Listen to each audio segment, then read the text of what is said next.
Welcome back, Creative Souls, to another captivating episode of Free the Plant, Free the People.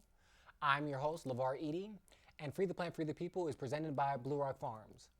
Definitely follow BluRok Farms on all social media platforms. If you want to follow us on Instagram, it's going to be BLUROK_FARMS. Everywhere else, it would just be BLUROKFARM.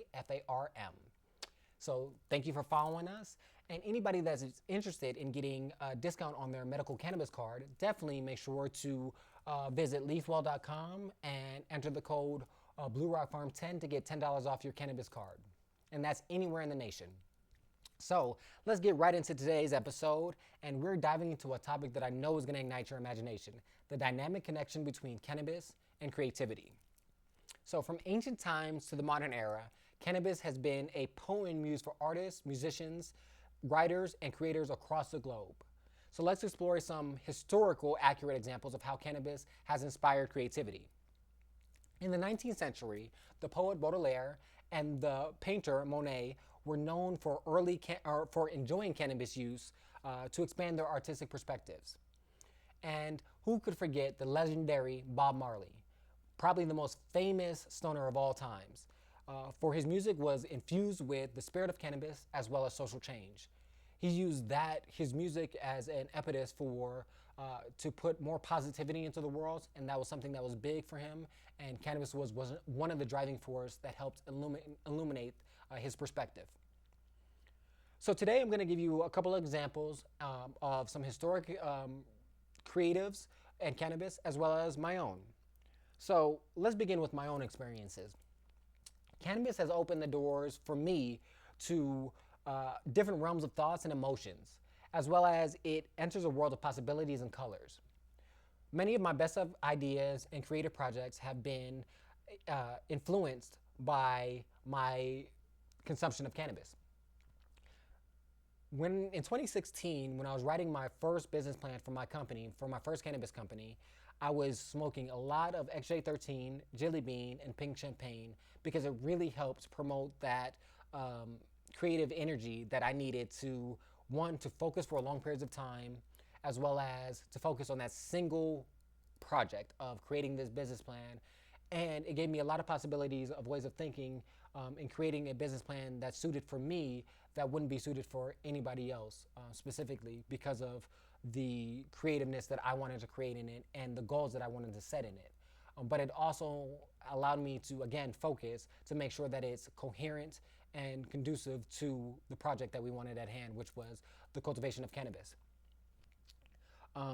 Currently, I'm writing 2 books, and I'm using BluRok Farm strain called BluRok, and it's a cultivar that I created that helps with my creative process when I'm editing my books, as well as brainstorming to expand the ideas. One thing I meant to mention earlier in regards to Jelly Bean. Jelly Bean is a cultivar that was created by the partner of Subcool. Subcool was a prolific breeder in Northern America, or in the United States, that had several amazing cultivars that he introduced into the general population.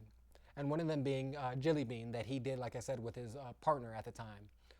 She's really credited with as the creator because the amazing sweet taste that Jelly Bean has, that has kind of that kind of jelly bean kind of taste to it, was inspired by her wanting that flavor profile in there.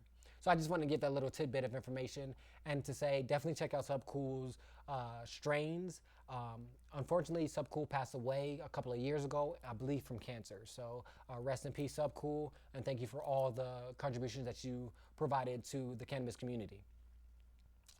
I also want to talk about now the science behind the creative boost that cannabis provides. There's studies out there that suggest that cannabis helps enhance your divergent thinking. Divergent thinking is which helps the ability of generating new ideas and diverse thoughts. Divergence, spreading out, where convergence is coming together. So divergent thinking is allowing your thoughts to really spread out and having multiple ideas, multiple creative possibilities that would help propel whatever it is your desired outcome is to be. If it's you're a painter and you want to finish this painting, possibly coming up with different color palettes and blending of colors that you might not have thought about before. If you're a writer, coming up with words that potentially you might not have thought about going together before. Or just coming up with different concepts that might have eluded you without the assistance of cannabis at the time. The other thing that on the science aspect of it, because again, I am a scientist at heart, is the interaction between the cannabinoids and the brain receptors may facilitate more fluid thought process. And what that in essence is stating is that sometimes when we're thinking through things, if the thought process isn't fluid, we kind of get caught up and stuck, and that's kind of writer's block comes into play. But if your thoughts are fluid, they're constantly flowing into the next idea, constantly flowing into the next solution, constantly flowing into whatever is the other outcome that you're trying to accomplish. So that's another area where cannabis, and there are studies out there that have shown, again, it's not necessarily proof because there's not enough studies being done on this yet, but it's showing that there is a propensity for these creative processes to be enhanced. And again, for everybody, it's going to be different, depending on how your endocannabinoid system responds to these specific cannabinoids. The other thing that I wanted to mention in regards to the science section here is that THC and CBD aren't the only cannabinoids that are beneficial in this creative process. Other prominent cannabinoids that are associated with the calming effects and reducing anxiety and mental blocks is helpful in that enhancing that creative process. And the way to kind of think about it like this is when you tend to be anxious, the anxiety is so strong that it clouds your judgment. And that's really what you're focusing on is anxiety versus problem solving. So if you can reduce that anxiety, it allows you to be more creative and think of the solutions that the anxiety might have stopped and causing that mental block. So one of the strains that I use, or the cultivars that I use, is Cherry Blossom, which is a CBD cultivar that we do cultivate on BluRok Farms on our farm in Berlin. And that particular cultivar helps me specifically reduce anxiety and helps me solving problems. As I stated earlier, that particular cultivar, it calms me down and allows the solutions to work in my subconscious while I'm actively working on something else, another creative project. So like I said, I was writing 2 books. So when I'm stuck on one book, I'll smoke and I'll focus on the other book where I'm not stuck on. And in the process of writing that other book, the solution to the first book is being worked out. And by the time I'm either tired of working on the second book, that solution has been figured out for the first book and I go back to that. And so then that flow of consciousness and thought is just continuously to flow. So since we talked about science exploration and the understanding of how the science helps with the creative process, let's consider some cases of the Jazz Age and the Harlem Renaissance in the 1920s. Jazz musicians that were in smoky clubs embraced the use of cannabis, finding that it allowed them to sync up with the rhythms and the melodies and improvise in a unique and uninhibited way. So that's why if you look at old footages of jazz musicians basically riffing and improvising and jazz singers scatting, which is kind of an improvisation of what they're hearing and them using their voice as the instrument. A lot of that is improvised, and for a lot of those artists, ingesting or consuming cannabis helped with them kind of release and just embrace the music and find different avenues to get to that end goal of creating wonderful and great music. So now that we talked about some historical figures that are suggested, let's break into a little bit more of those historical figures, because there's been a plethora of artists, musicians, writers that have used cannabis and helped them take them and fully immerse themselves into the music or to their medium or to their art. In some cases, they feel like it heightens their sense and allows them to connect to their instrument or their medium, like I said, on a deeper level. Some might describe it as it's like being able to hear the melodies that were waiting in the background that they might not have ever thought of because they weren't open to it. For painters, it's opening their minds to the colors. For poets, writers, it's opening their minds to the words to design and designs that they might not have never thought of. So we're going to briefly go over different eras and different periods of time in history where cannabis was used to help with the creative process. So ancient Indian poetry has been known for the use of cannabis. Their way of using it was they were using cannabis in a creative pursuit thousands of years ago, as I mentioned. And in their literature, there was a writer, Vidas, excuse me, I just want to make sure I got that correct, was mentioned of consuming a cannabis-infused drink called Bang. Now, Bang was believed at that time to induce a state of euphoria and inspiration, leading poets to compose verses that celebrated nature and the divine. Now, you might have heard Bang, Bhang, because there is now a company that sells a drink that's infused drink called Bang now. And I believe, again, I haven't done the research on that specific company, but I would believe that they picked that name specifically because of the ancient ties to Indian literature. Now we're going to move a little bit onto the Renaissance era, and probably the most well-known playwright of all times, William Shakespeare, has been believed to be familiar with cannabis. In the Sonnet 76, which contains a reference to a noted weed, many believe that that's an interpretation of Shakespeare's having a nod towards the cannabis plant. While there is no direct evidence that gives ties to William Shakespeare and cannabis in his creative process, but it's believed that he used it as a way to alter his state of mind, to come up with complex thoughts and emotions that he used in his plays. And then Mark, one of the engineers that's helping with this show, told me prior to recording that he read or he saw a study or saw that they just recently excavated his home and found pipes that had cannabis residue in it. Now, just because they have found evidence of cannabis pipes with cannabis residue in them, it doesn't necessarily mean that he used it, because we can't determine who was using it. It could have been his children. It could have been something that he used for people that visited his home. So we don't know, but we can theorize that he might have partaked, if you say. So now we're going to move on to the jazz era, which we kind of briefly touched in, but we're going to give a specific example here of Louis Armstrong. In the 1920s and 1930s, cannabis played a very significant role in the creative process of jazz musicians. Specifically, Louis Armstrong has been noted of using it. He was an iconic trumpeter and singer. If you don't know, you should know. He has wonderful music, and he was known to enjoy cannabis for his performances. And I read that he traveled by bus and car a lot because of having access to cannabis while he was traveling. Again, I have nothing to solidify that as solid proof. It's just that's something that I heard in passing doing my research.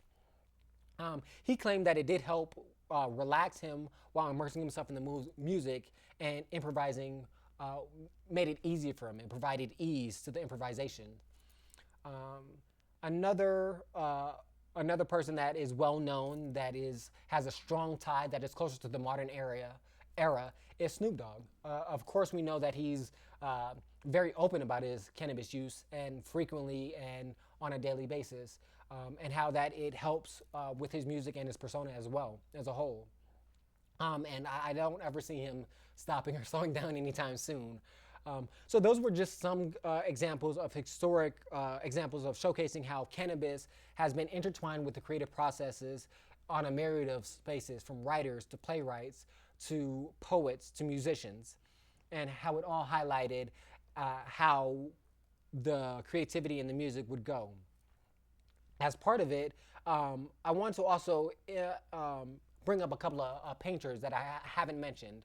One of them being Vincent van Gogh.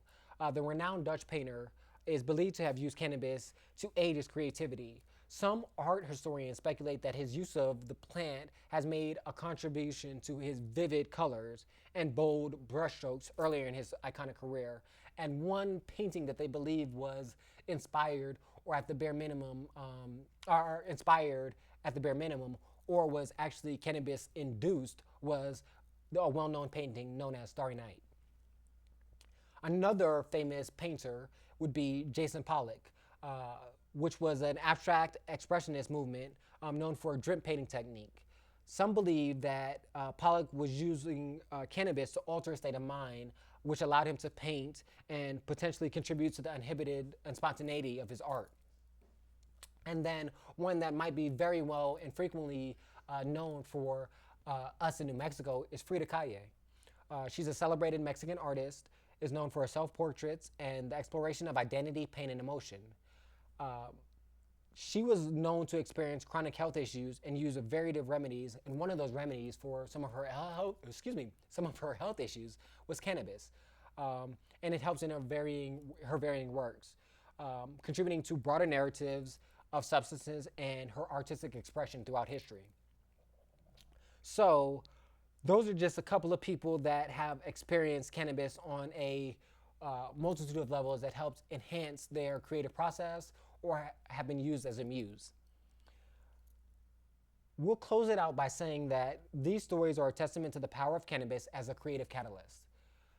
With that being said, we have to take into account that cannabis affects everybody's endocannabinoid system differently.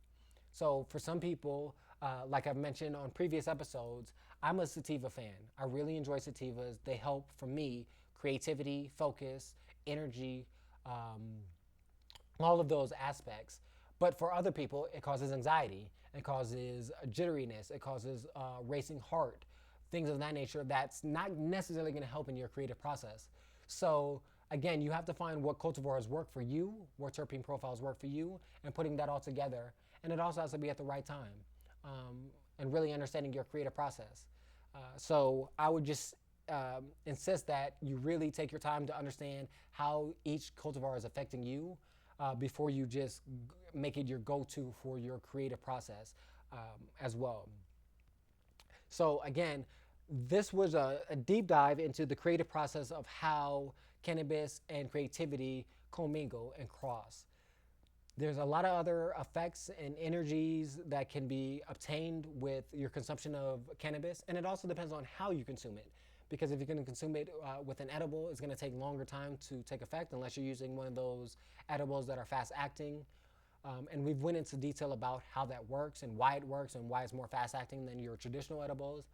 But keep that in mind if you're going to use that for a creative process, that if you eat a brownie and it takes an hour to take effect, but you have everything set up and you want to do your painting or your writing or whatever at that time, that might not be the best method to do it to get you right in your creative zone. But again, explore it, see how it feels to you. Like I mentioned a couple of strains, XJ13, Jelly Bean, Pink Champagne, BluRok Farms cultivar. Those are ones that work for me. Cherry Blossom that we grow as well. Those that they work for me in the creative process. But let me know what works for you. What strains you found helped in your creative process, and let me know exactly how it helps you, in what medium it is. If you're an artist, if you're a painter, if you're a writer, what it helps you with. As well as definitely come back and follow us for another episode of Free the Plant, Free the People, presented by BluRok Farms. Again, I'm your host. We'd love to hear about what strains you're smoking on, what products we should review, what dispensaries we should visit, because we are going to be going on dispensary tours soon, as well as doing strain reviews of different strains here, specifically in Albuquerque, New Mexico, that we find enjoyable and that we would suggest to you as well as dispensaries you should visit. Again, we strongly suggest that you visit Black-owned, brown-owned, minority-owned, BIPOC-owned, women-owned dispensaries, and make sure that you're engaging and indulging in those products as well, because your dollar goes a long way. Your dollar, where you consume, where you spend it at, tells the industry here, specifically in Albuquerque, who's going to make it. And if we want more Black and brown people, more women, more indigenous people to make it in the space, we have to make sure we consume and spend our dollars where they're going to be able to profit and be able to sustain. Because if they don't make it because we're not being conscious of where we're spending our dollar, then they'll be out of business, and then we'll only have a few places to go to that might not, let me rephrase that might not care as much and deeply about your community as these groups that I'm talking about do. So again, just spend your dollar wisely. I'll get off my soapbox. But again, I really appreciate you guys watching and following with us. We are a work in progress. Hopefully, each episode continues to get better and better. And we'd love to hear your review. Let us know how we're doing. So again, I want to thank everybody here at Studio 519 for helping us with this project and this show. And definitely come back, check again. Follow us on Instagram, Twitter, Facebook, BluRok Farm underscore, or Blue, BLUROK underscore FARMS is our Instagram page. Please follow us there. And definitely make sure to, if you want to renew your cannabis card or your medical cannabis card, or you need one, definitely go to leafwell.com and enter the code BluRokFarm10 to get $10 off. And again, have a great day, light up, and get creative.